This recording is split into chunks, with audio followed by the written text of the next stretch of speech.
డాలా చత్ పూజ అంటే సూర్యుడికి ఒక సంధ్యావందనం, ఒక సూర్యోదయం దాకా పూజ చేస్తూ ఉంటారు. ఇది ఇండో నేపాల్ యొక్క ప్రత్యేకమైన పూజా విధానం అని హిస్టరీలో ఉంది. ఇది దీపావళి తర్వాత 6వ రోజు ఈ పూజ చేస్తారట ప్రత్యేకంగా.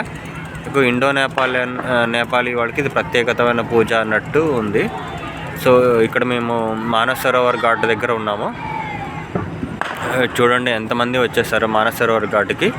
వీళ్ళు ఈరోజు ఇప్పుడు సంధ్యావందనం చేసి రేపు ఉదయం దాకా ఉండి, రేపు ఉదయం సూర్యోదయం చేసి కానీ ఇక్కడ నుంచి వీరు వెళ్ళరట. ఇది ప్రత్యేకమైన పూజ ఫర్ నేపాలీ కమ్యూనిటీస్. పరంపరలో ఉన్న నార్త్ యూపీ వాళ్ళకు కూడా.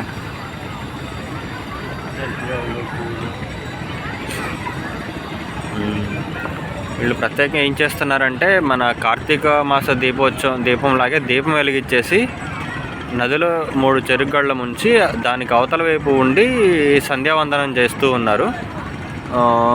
సూర్యుడు మాత గర్భంలోకి వెళ్ళే వరకు ఉంటారనుకుంటా బహుశా. కొన్ని గంటలుగా వాళ్ళు అలాగే ఉన్నారు ఎప్పుడైతే దీపారాధన చేశారో అప్పటి నుంచి. సో ఇదే కార్యక్రమానికి నది అవతల నుంచి కూడా చాలామంది జనాలు వస్తూ ఉన్నారు. అండి నది అవతల సమూహం ఎలా కూడారో ఒక్కసారి చూడవచ్చు. ఇక్కడ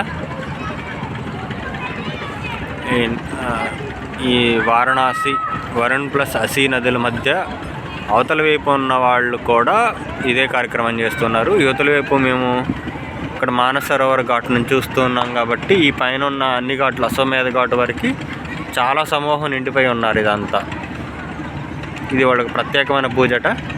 ప్రతి సంవత్సరం ఉంటుందట. ఈ రాత్రులంతా జాగారం, లైక్ మన శివాలయం శివరాత్రి లాగే ఉంటుందనుకుంటా, కార్తీక పౌర్ణమి శివరాత్రి లాగా. సో ఇది ప్రత్యేకంగా కవర్ చేయడానికి వచ్చిన ఫారినర్లు.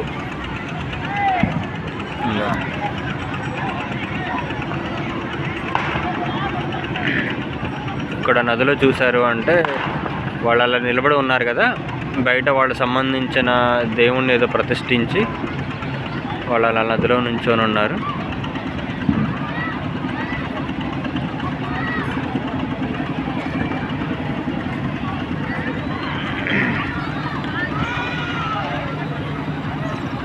ఒక్కొక్కరికి సహజంగా ఈ ఘాట్ మీద తెలుగు వాళ్ళు ఎక్కువ కనిపిస్తూ ఉంటారు, మానస్ సరోవర్ ఘాట్ మీద.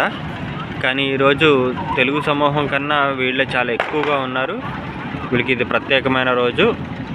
అనుకోండి మోదీ గారు కూడా దీనికి ప్రత్యేకమైన ఏర్పాట్లు చేశారు. ఇక్కడ లాలా చత్ హిందీలో రాస్తుంది.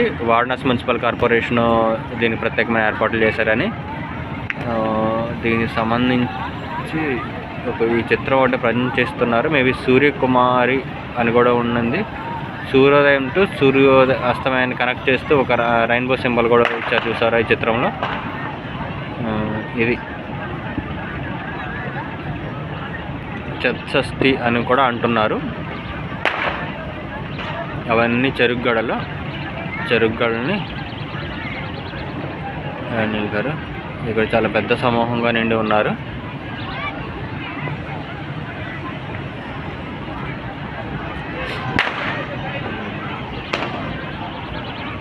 ఈ యొక్క పర్వదినాన్ని ముగించుకొని మా చిన్న తమ్ముడు ఇక్కడ ధ్యానం చేసుకుంటున్నాడు.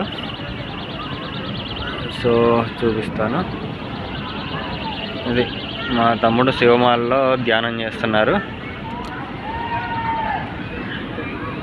ఈ పక్క మన్నవారు తత్వశాస్త్రాన్ని చదువుతున్నారు.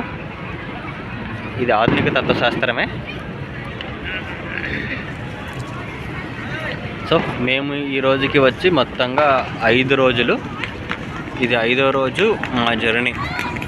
మార్నింగ్ మా పితృదేవతలకి పండ ప్రదానం చేశాక సాయంత్రం ఈ యొక్క కార్యక్రమాన్ని ఇలా ఆహ్లాదంగా గంగానది ఒడ్డు నుండి ఆస్వాదిస్తున్నా. ఏ కళలో జరగని పని. బహుశా మాకు ఏదో అదృష్టం ఉండి ఉంటుంది ఇలా గంగానది ఒడ్డున కూర్చొని. ఇది మన ప్రస్తుతం వచ్చిన ఈ గంగా మన ప్రస్తుతం వచ్చిన నాగశ్విన్ తీసిన మూవీ ఉంది కదా, దాంట్లోని కల్కి చిత్రంలో చూపించినట్టే చాలా పడవలు వెళ్తూ ఉన్నాయి. కానీ ఆ చిత్రంలో పడవలన్నీ గాల్లో వెళ్తూ ఉంటాయి, కానీ ఇక్కడున్న పడవలన్నీ నిజమైన నీటిలోనే వెళ్తూ ఉన్నాయి.